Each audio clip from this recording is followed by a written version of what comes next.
সামবেদ উত্তরার্চিক পঞ্চদশ অধ্যায় মন্ত্রদশটা ঋষি কবিদের প্রণাম।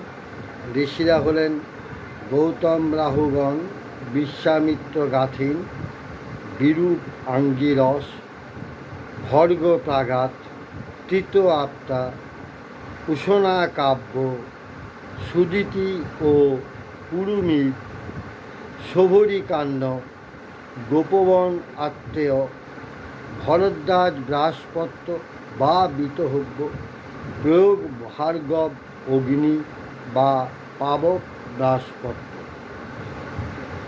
এখানে চারটি খণ্ড, এই চারটি খণ্ড থেকে কয়েকটি সূক্ত পাঠ করব। প্রথম খণ্ড 1545 স্তোত্র। হে অগ্নি, যে সমস্ত অপশক্তির হাত থেকে জীবন রক্ষিতব্য, যারা অদানশীল, তাদের হাত থেকে আমাদের রক্ষা করো। সকল সংগ্রামের মধ্যে তুমি উপস্থিত থেকে আমাদের রক্ষা করো। তুমি আমাদের অতি নিকটে বন্ধুর মতো থাকো। তোমাকেই সুকর্মের জন্য এবং সমৃদ্ধির জন্য আমরা প্রাপ্ত হই। দ্বিতীয় খণ্ড 1555তম সূক্ত।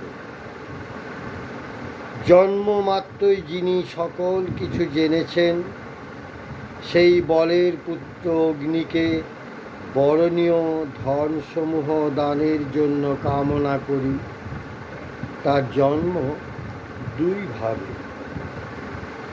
তিনি অমরণ ধর্মা হোতা, অতি হর্ষকর রূপে মানুষের মধ্যে বাস করেন। তৃতীয় খণ্ড 1563তম সূক্ত। হে রাজা, যে তুমি জল রূপে বর্তমান, সেই তুমি হে অগ্নি।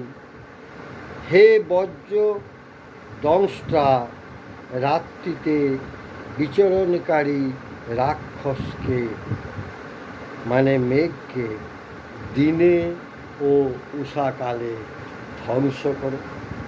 চতুর্থ খণ্ড এবং পঞ্চদশ অধ্যায়ের এটি শেষতম সূক্ত 1572। অগ্নিদেবের অতি উদার আশ্রয় সকল প্রকার রক্ষার দ্বারা দৃঢ়ভাবে সুরক্ষিত। মঙ্গলময় সূর্যের মতো তার উপস্থিতি। মন্ত্রদশটা ঋষি কবিদের আমার প্রণাম।